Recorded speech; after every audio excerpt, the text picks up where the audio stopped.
Welcome to week 3 of Who You Are When No One's Looking. If you're joining us for the first time, we're so excited to have you here. And if you're returning, we're excited to have you too.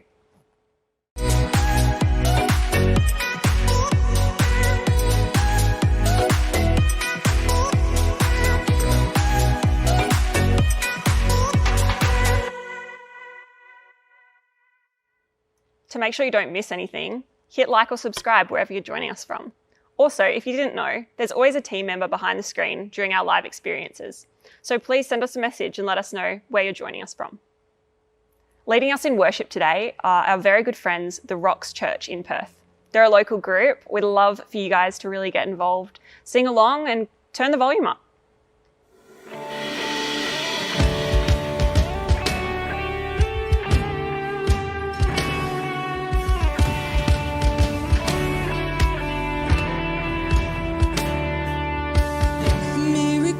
When you move, such an easy thing for you to do. Your hand is moving right now. You are still showing up at the tomb of every Lazarus, and your voice is calling me out. And right now, I know you're able, and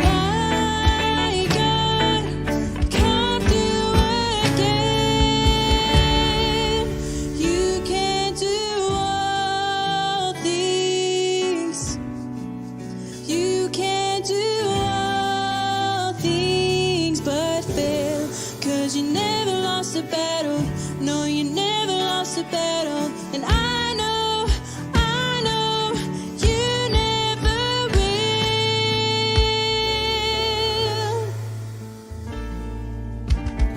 Everything's possible by the power of the Holy Ghost. A new wind is blowing right now, breaking my heart of stone, taking over like it's Jericho.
battle, and I know you never will.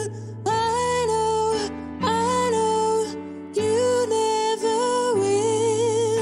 I know you never will.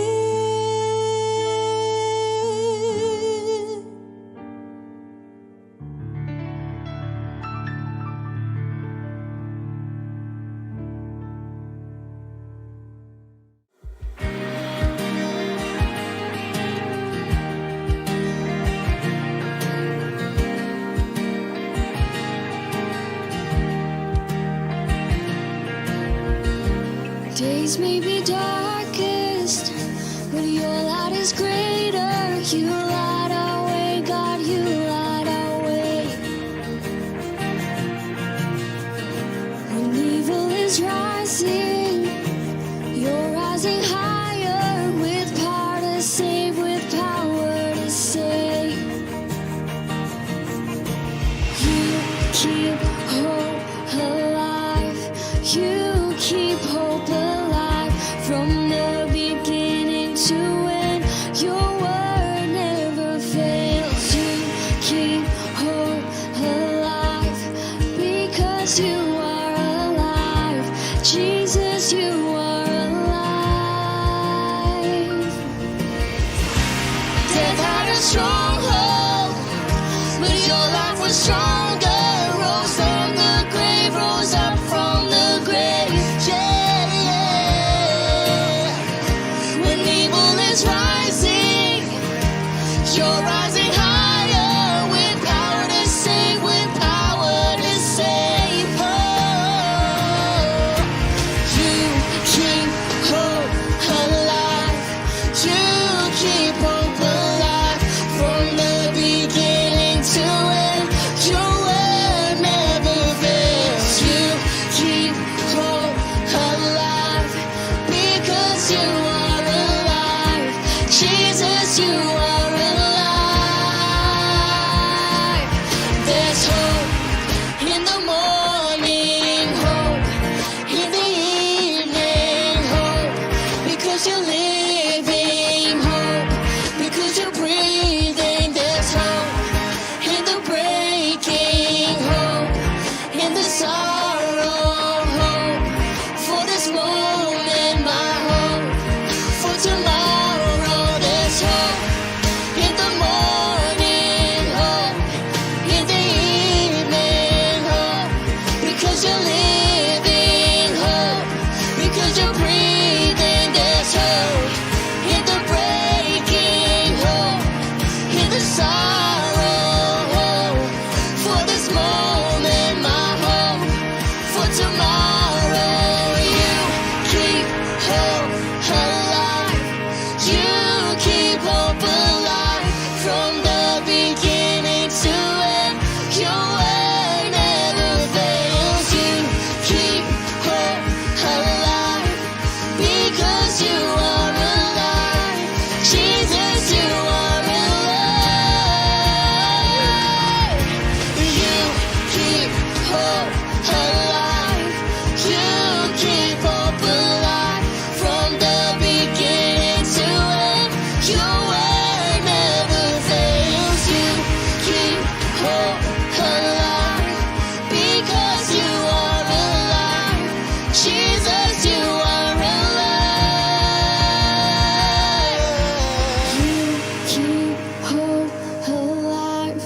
You keep hope alive from the beginning to end. Your word never fails. You keep hope alive because you are alive. Jesus, you are alive.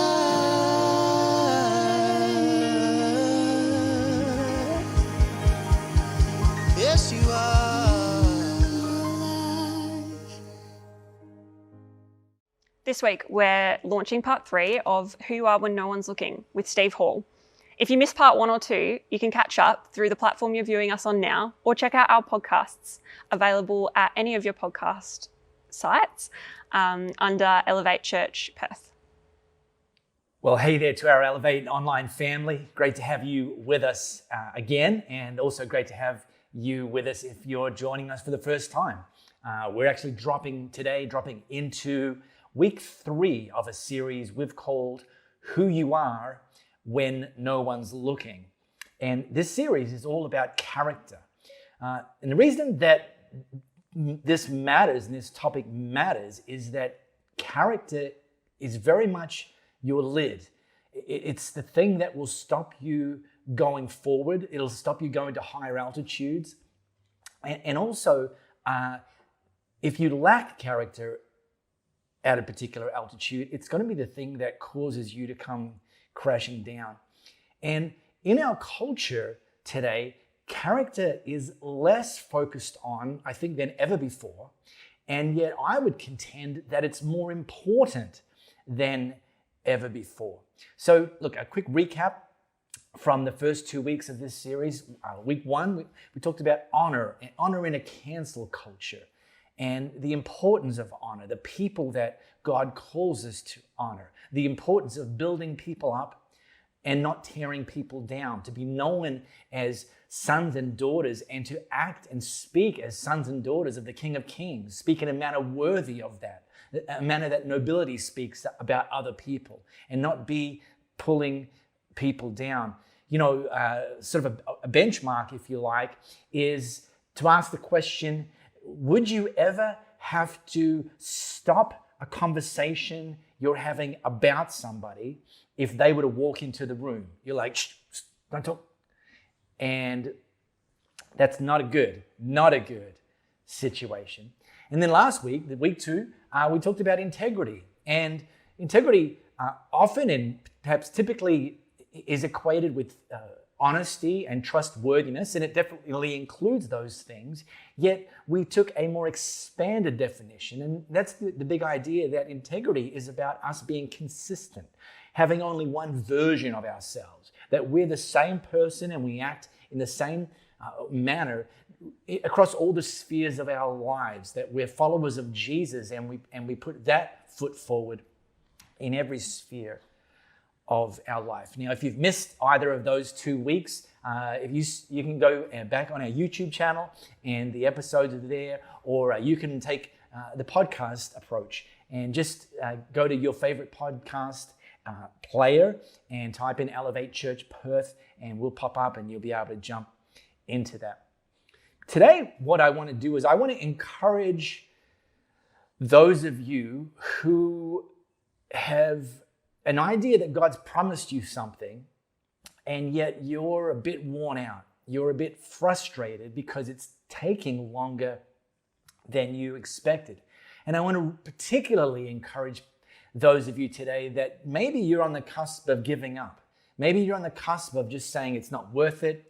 I can't wait any longer. I can't keep going on this thing. I'm going to quit. And my honest and sincere prayer is that because of the words that I'm going to speak into your life today, that you're not going to quit, that you're not going to stop short of God's promise, that you're going to be inspired and encouraged to persevere. The thing that it's important to understand, and I use this word persevere very intentionally, is that as with the other character qualities that we've already covered, honor and integrity, this character quality of perseverance is also on the downward slide. You know, we live in a culture that's increasingly focused on instant gratification. You know, we have on-demand streaming across multiple platforms of video, TV, music. We have Amazon Prime, next day delivery. I found this one, the annual instant gratification 0-mile fun run. Ready, set, go, come and get your t-shirts. And what this idea translates into, this idea of instant gratification, is that if we don't get what we want when we want it quickly, that we are more than ever tempted to just simply quit and walk away. And this idea of instant gratification is both changing our expectations of how life should work And it's also changing our brain's wiring of how we process things when we have to wait a little longer than we might otherwise like. And look, I'm all about the on-demand streaming. I love me a good Amazon Prime next day delivery. The problem is if we apply that same expectation to God's promises. If we think that God is like, pray one day, get the delivery the next day, or better still, pray 1 minute, get the thing the next minute with no buffering, there's consequences. And one of those consequences is we're going to be tempted to quit way before we should, if we should even quit at all. You know, this is the era of tech and tech threading through everything that we do. And startups get a lot of attention. Startups get a lot of publicity. And I love a good startup. I love a great idea. I love it when I see an entrepreneur launch something and they've launched it to solve a real world problem. I think it's fantastic. And that said, the longer I've walked this planet, the older and hopefully wiser I've become. It's not that I'm less impressed with startups and great entrepreneurs. It's that I've become more and more impressed with those people and leaders and businesses that have actually continued, that have actually pushed through adversity, that have actually gone beyond a point that some of their competitors may not have gone beyond. Apple is a classic example. This year, Apple celebrates its 40th year as a company, and it's a pretty big deal. You may have heard of Apple. But did you know that in the mid-90s, Apple was 1 day away? Things were so bad for them that they were 1 day away from declaring bankruptcy, 1 day away from having to shut up shop and close the doors entirely. And yet the leaders of that company didn't quit. And today, Apple's net worth is over $2 trillion. And if you're thinking to yourself, is that a lot of money? Well, look, it's larger than the GDP, the gross domestic product of countries like Italy, Brazil, Canada, Australia, and many more. And yet that company wouldn't even exist if it wasn't for the fact that beyond the initial great idea, the initial startup phase, that when they faced the absolute peak of adversity, if they'd quit, if they'd just down tools, locked the doors, said it's too hard, I'm walking away, that company wouldn't even exist anymore. But thankfully, the most impressive thing is that they chose not to go that route. So today I want to just drill into a couple of big reasons that people tend to quit on pursuing God's promises. And I want to take it from a slice of history that's recorded in Joshua chapter 6. So if you've got your Bible or your Bible app, grab a second device, pop open the Bible app to Joshua chapter 6. And I'll drop us in there in a moment. But the big idea or the backstory to where I'm going to drop us into in history is that the people of Israel, they'd been held captive as slaves in Egypt for many centuries. And one day, God appointed Moses, a guy named Moses, to lead them, to plead with the Pharaoh of Egypt to please free them, and then lead them, the Pharaoh agreed, to lead them out of Egypt and actually lead them from Egypt into a land that God had promised. Now, Moses led them most of the way, but not all of the way.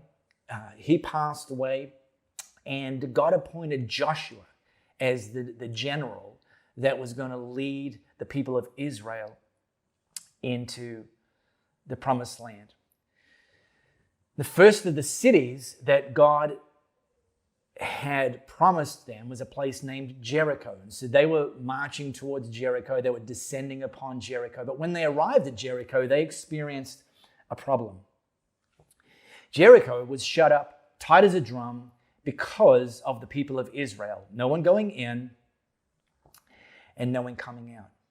Now, we might have struggled to get our head around this because cities don't look like this these days. Like they're not like, well, actually, no, some of them are.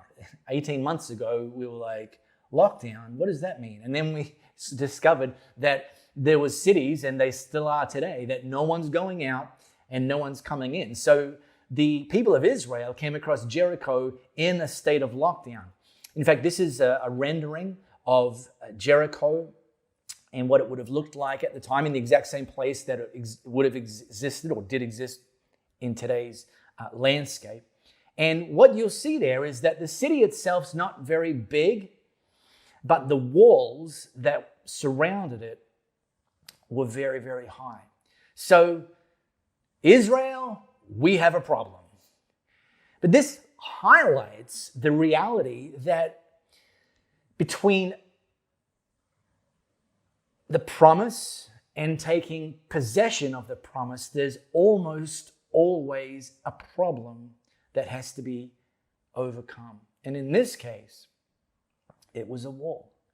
But I don't want you to blow past this little nuance that's easy to just kind of fly over. Let me read again the first bit of verse 1. Jericho was shut up tight as a drum. Jericho was on lockdown. Jericho had built a wall around their city because of the people of Israel. Jericho had undoubtedly heard about the people of Israel, heard how they'd been released from slavery, which would have made no sense to them. Why in the world would Egypt have released the people that were doing a lot of the heavy lifting, building Egypt? That they would have no doubt heard about that as the people of Israel were fleeing Egypt, Pharaoh's changed his mind and said, no, go get them back. And as the Egyptians were chasing after the people of Israel, there was a problem. There was a barrier. It was called the Red Sea. And God didn't remove the sea, but instead he made a way through it. And now the people of Jericho would have heard that the people of Israel were headed in their direction and would wonder, well, what is God, their God? What is he kind of concocting now? And are we going to be the next in line? So they built a wall around their city. This is very much from the devil's playbook. See, the devil often puts obstacles between us and God's promise because he's terrified of what would happen if we took hold of the promises. He's terrified of what would happen if your health starts improving. Because if your health starts improving, you're going to be able to go to work consistently. You're going to be able to build up some finances. You're going to be able to provide for your family. You're going to be able to play with your kids or your grandkids. You're going to be a greater contributor in your church. He's afraid of that. He's afraid of what it's going to look like if you move out of debt into financial freedom. All of a sudden, you're going to be able to give more than you've ever given before. You're going to be able to set the next generation up for better than you've had it up to date. He's terrified and threatened what it would look like if you had relational breakthrough, that you're no longer fighting with your spouse, you're now fighting for your spouse, and you're now fighting together to take new ground for God's kingdom. And so the enemy will put up obstacles to discourage us. He'll try to block our perspective in the hope that we will lose sight of the promise and ultimately will quit long before we ever get to take hold of it. But here's the reality. The obstacles aren't a sign that we're not getting in. They're often a sign of how valuable that promise is. And this is like the devil's last-ditch effort because he knows and he's desperate that we might be about to take hold of God's promise. And so as the people of Israel approached the city of Jericho, their perspective got blocked, and it would have seemed and looked impossible to them. And that was the facts. There was now a wall between them and the city that God had promised them. But the reality is God's not intimidated by seemingly impossible situations. In fact, God specializes in making a way where there isn't a way.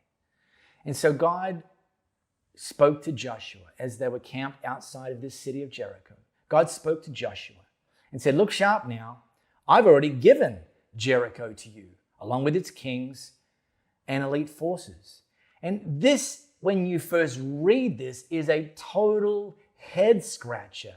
But the fact is, only God can speak in the past tense about something that we haven't seen yet, because he's already seen it.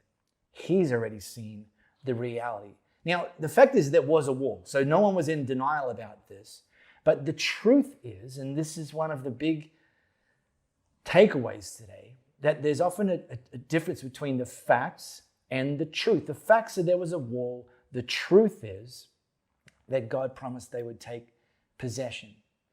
And when we're stuck in this place where the facts look like there's an obstacle, something blocking us, something blocking our perspective, and yet the truth is what God says about the situation, we've got a decision to make. This is a hinge moment in our future. What are we going to do in those moments? Are we going to quit because the fact is there's a wall and it seems impossible? Or are we going to keep on doing what God's called us to do? Because the reality is, just because God's promised it doesn't mean we automatically take possession of it. In fact, God almost always, in these hinge moments, instructs us to do something before we take possession. So here's the people of Israel camped outside of this city, Jericho, this seemingly impossible to get over, around, under, through wall.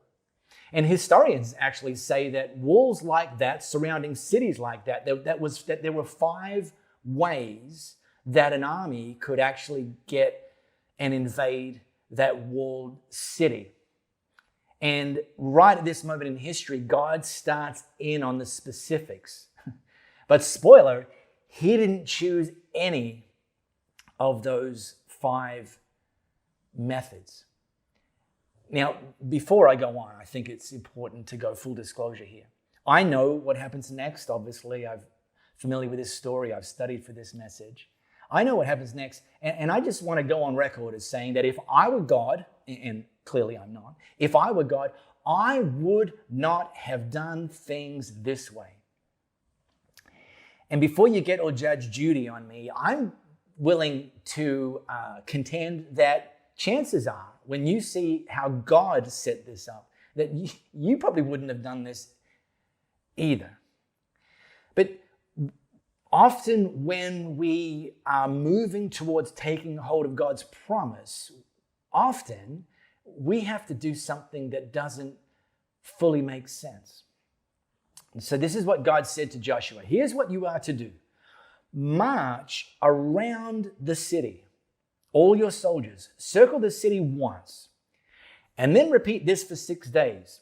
Have 7 priests carry the ram's horn trumpets in front of the chest, and on the 7th day, march around the city 7 times, the priests blowing away on the trumpets, and then a long blast on the ram's horn.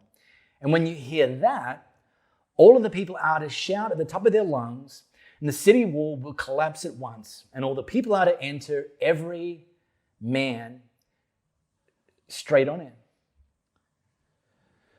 So they got about it. Day 1, march around the city once. That was the instruction from God. This army, this elite force, march around the city once. But just before they did that, just before Joshua sent them on that lap, and he added an interesting detail. He said, gave them the orders, and then said to them, don't shout. In fact, don't even speak. Not so much as a whisper until you hear me say shout, and then shout away. It's not entirely clear why he did this. I don't think it was to, don't give up. Don't let the people of Jericho know that we're out here. The people of Jericho knew they were out here. That's why they put the wall up in the first place. They would have had sentries looking out. They would have known that the people of Israel are there. So this wasn't about shh, don't let them know we're here when you're walking around the wall. I wonder if it had something to do with the idea that when something seems impossible, when there seems to be something in the way, that when our perspective is blocked, that the more we talk about it, the easier it becomes to talk ourselves out of it. And so sometimes the best advice is just shut up and march. I wonder if it's don't talk amongst yourselves, because sometimes it might not be us that's talking ourselves out of it when our perspective is blocked, but we might be around other people who don't see what God sees and who don't see what God's promised us, and they start to talk us out of it. And if we kind of listen to them and more than we listen to God, well, again, we can be convinced just to quit, and this is ridiculous, and who do you think you are, and how do you think you could ever do this, and haven't you seen the wall, and don't you know how walls work? And again, sometimes it's the best strategy is shut up and march. If the conversation that you're having with yourself or the conversation that others are having with you, if that doesn't line up with what God's promised and what God's instructed you to do, then hit the mute button, shut up, and march. So he sent the chest of God on its way around the city. It circled once, came back to camp, and stayed for the night. And now again, there was a camp. It would have been families and children. This was the people of Israel. It would have been tens of thousands. But they didn't all march around the city. It was just the soldiers. It would have taken about an hour to get around that city. And so the soldier comes home at the end of the day, and his wife says to him, "So, honey, how did it go today? Kill any baddies?" And he says, no baddies today. "Oh, okay, so what did you do? Tell me everything." He's like, "Well, we just went for a walk around the city." "Okay, yeah, and then what did you do?" "No, that's pretty much it. And then I came home." Wow. On the second day, they again circled the city once and returned to camp, and they did this for 6 days. Right here, 6 days of only walking around the outside of the city would not have seemed like progress. There would have been no clear, obvious external signs of progress. And this is one of the reasons that too many people quit short of taking hold of the promises of God. It's because sometimes our progress isn't obvious. 6 days of marching and nothing moving doesn't seem like progress. Again, this is it. I wouldn't have done it this way if I was God. If I was God, I would have been like, "Hey, listen, after one lap, maybe just a few bricks, bring them down," and just that would encourage the soldiers. At least it looks like God's at work here. Or maybe, Tetris style. This is an example of Tetris. If you're too young to understand what's Tetris, this game, this image, this is a red set of bricks coming down from the top. And the bottom of those red bricks will hit the bottom row. And when the bottom row is full, that bottom row disappears. So, God could have, if I was God, I would have either taken a row off the top or taken a row off the bottom. Either way, I would have done something, because I understand how easy it is to get discouraged and be tempted to quit when our progress isn't obvious. Have you ever felt like this? You're marching and nothing's moving. You're doing what God's called you to do, and there doesn't appear to be any obvious progress. You've committed to get out of debt and move into financial freedom, and yet stuff keeps breaking and bills keep mounting up and doctor's appointments keep jumping in your way. You've committed to undertake some counseling with your spouse so you can improve your marriage, and yet every time they stack the dishwasher wrong, you just find yourself lighting up at them. You've been praying for your kid or your kids to come back to following Jesus, and they, after months and maybe even years, they're showing no interest. I get it. in these circumstances where our progress isn't obvious, it can get discouraging. I get that. Let's not deny that. Let's acknowledge that. Let's be honest about that. But what's God actually doing? Is he working while we're walking? Well, I think one of the things he's doing is he's teaching us to walk by faith, not by sight. To trust that he is working while we're walking, even when we can't always see what he's up to. One of the things that he does in these circumstances, in these journeys, in these protracted, elongated phases of our life, is he's building the character quality of perseverance in us, so that we're not people who quit at the first obstacle. We're not people who quit when something doesn't make sense to us. That we're people who have built, and God's built into us, the character quality of perseverance. And so while he may not seemingly be doing something for you, he's already doing something in you that will set you and I up to be better prepared for when we ultimately do take possession. And here's my little bonus pro tip in these kind of circumstances. Outcome is God's responsibility. Obedience is our responsibility. So the only question that we need to be asking in these circumstances, in these situations, in these seasons is, God, what do you want me to do? Do I need to keep doing what I'm already doing? If so, then that's what I'm going to do. I'm going to take responsibility for the obedience, and I'm going to leave the outcome to you. The team last week, I'm recording this during week 1 of the Tokyo Olympics. The team asked me last week, how long is it going to be until you work an Olympics metaphor into your message? Well, here's the answer. 1 week, because this is my Olympics metaphor. And you don't even need to fully understand all the Olympics, but if you have a grasp of some of the most popular sports, you'll know that sports where there are laps, whether it's swimming, athletics, cycling, where there's laps, when the competitors come up to about to commence their final lap, the officials ring a bell. And the commentators will say, okay, such and such is now entering the bell lap. In other words, the bell's rung. That athlete now knows they've only got 1 lap to go. That athlete now knows that they're nearly done. And again, so here's the thing. If I was God and I was setting things up for the people of Israel to take over Jericho, even if I thought, yeah, let's have them walk laps around the city, which I wouldn't, but God did.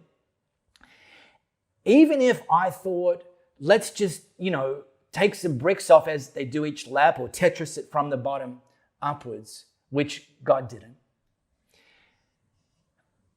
I think I would have still thrown them a bone when they got to the end of the 6th lap on the 6th day and given them some kind of clear indication that you're nearly there. You're about, tomorrow is the bell lap. But that's not how God did this. In fact, the only person he revealed the plan to, the only person he revealed the duration to, was Joshua. And Joshua was instructed not to tell them how many times they were going to have to circle the city of Jericho, how many days this was going to take. They simply had to trust that somehow and in some timeline, God was going to do something as a result of their obedience, and that they were simply responsible to continue to obey. And that God would bring about the outcome of them taking possession of the city of Jericho. When the 7th day came, they got up early and marched around the city the same way, but 7 times. Yes, this day they circled the city 7 times. And on the 7th time, around, the priests blew the trumpets, and Joshua signaled the people, "Shout! God has given you the city." And the priests blew the trumpets, and when the people heard the blast of the trumpets, they gave a thunderclap shout, and the wall fell at once. Finally, the people rushed straight into the city and took it. So here's the final word to those of you that are still walking, wondering if God's still working.